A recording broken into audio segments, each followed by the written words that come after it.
Pengkhianat. Maksud kakak kalau serangan personal itu seperti ini? Salah satu Akhirnya ada yang bicara juga seperti saya.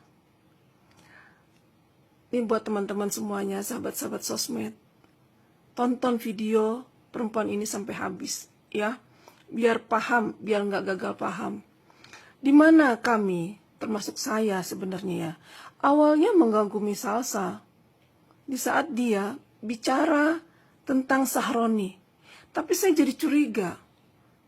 Apakah benar pure dia menyerang Sahroni tanpa ada pembicaraan terlebih dahulu, ya, kedua belah pihak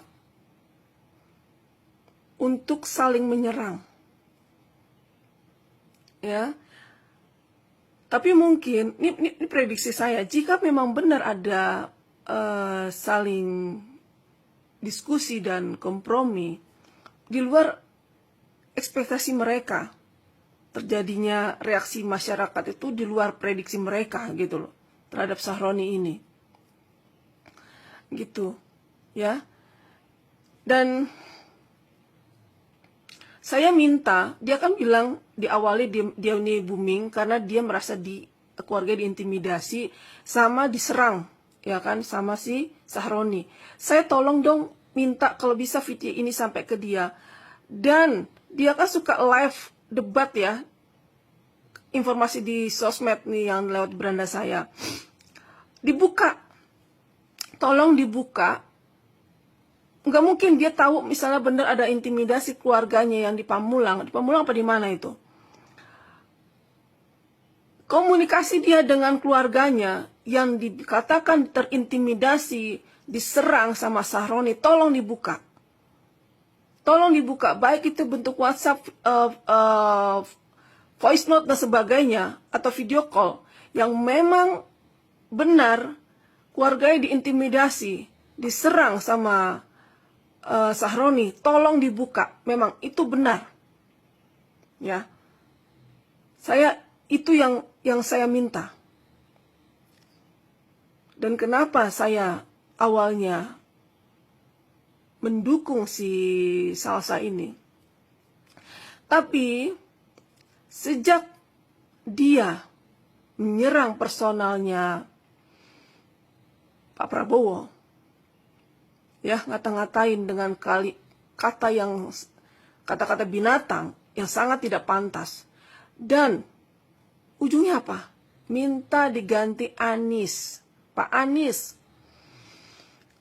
Ya, satu lagi dia bawa bensin katanya, pengen bakar. Itu udah provokasi itu. Orang seperti ini dia bela. Jadi saya curiga makanya, jangan-jangan dia bagian dari orang-orang ini yang ingin memecah belah rakyat Indonesia, ingin memecah belah bangsa. Hati-hati nih. Hati-hati banget. Saya juga minta tolong Pak Prabowo, jangan diem aja. Minta pemerintah, jangan diem aja.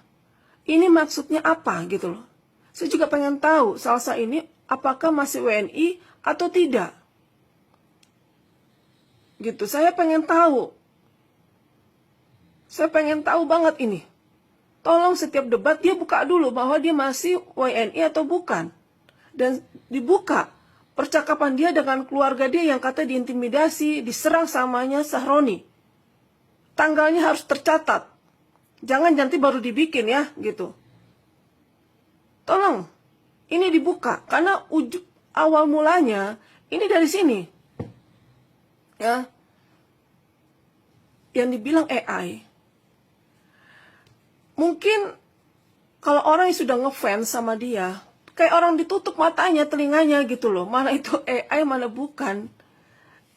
Saya ini orang industri kreatif. Saya punya rumah produksi. 2 film saya sudah tayang di bioskop 2. 1 serial di streaming. Saya sama suami saya buka usaha film, produksi film, layar lebar untuk bioskop. Jadi kami, saya dan suami saya, seorang industri kreatif, tahu banget mana AI, mana asli. Gak usah di kami lah, sebagai orang yang memproduksi film layar lebar ya.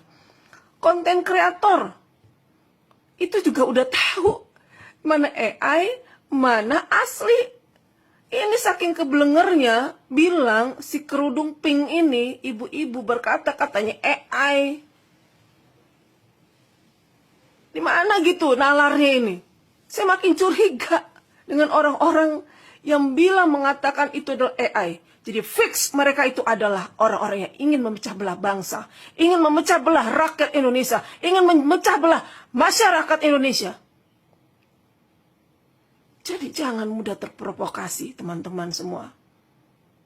Saya, kalau urusan untuk Indonesia, saya akan sangat membela bagaimanapun caranya. Mau saya duduk, saya nolkan diri saya fokus berdoa untuk Indonesia ini. Ya, jadi kalian semua saya ingatkan, Salsa, kamu renungkan dirimu, apa salahmu? Saya selalu memegang omongan pedoman yang dipegang sama Pak Jokowi. Ada 3.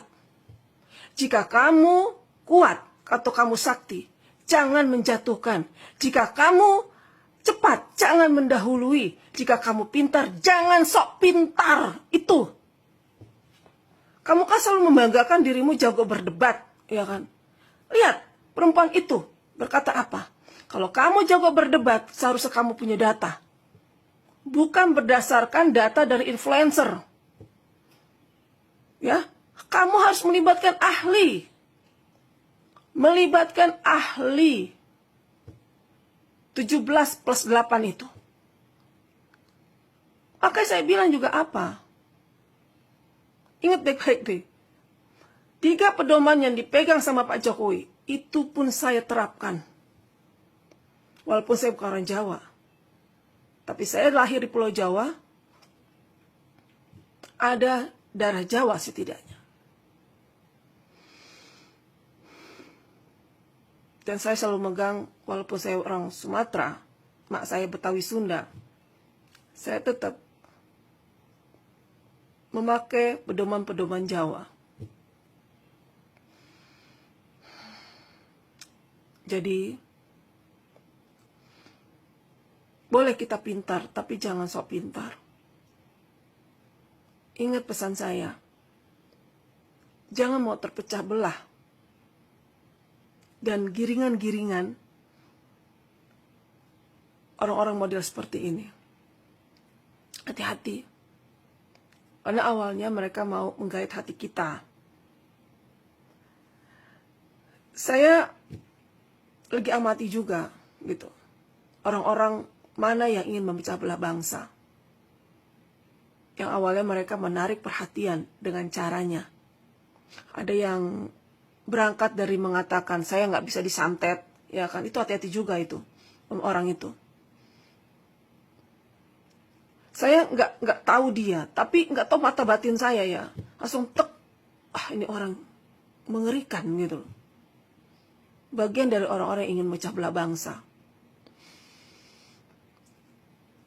Saya bukan siapa-siapa, saya hanya mungkin sama ini karena saya setiap hari hanya mengirimkan Al-Fatihah untuk seluruh leluhur nenek moyang di seluruh tanah air Indonesia ini dan seluruh dunia. Tidak hanya leluhur saya dan suami saya atau mantu saya, tapi seluruh Indonesia dan seluruh dunia. Itu yang selalu saya panjatkan tiap hari. Saya sangat menghormati leluhur, itu ya. Jadi setiap saya duduk, itu ada aja yang kayak ngasih tahu saya. Ini orang ini begini, itu ya. Walaupun saya mungkin dibilang orang sakit ya, disuruh ke dokter. Saya tertawa orang model begini, ya kan. Berarti dia tidak pernah membaca kitab yang dia pegang untuk pedoman hidupnya. Mau kitab agama apapun, itu ada dari zaman Nabi. Orang-orang seperti saya, gitu. Banyak banget Allah ciptakan udah. Dan diciptakan jauh sebelum dunia ini terbentuk. Orang-orang kami ini diciptakan, secara ruhnya sudah diciptakan dulu. Sebelum dunia ini dibentuk. Sebelum bumi ini terbentuk. Gitu. Ya. Jadi mungkin kalau saya bicara nggak semua orang bisa memahami gitu kan. Mungkin orang-orang yang seperti saya baru bisa memahami. Jadi bilang saya suruh ke dokter lah,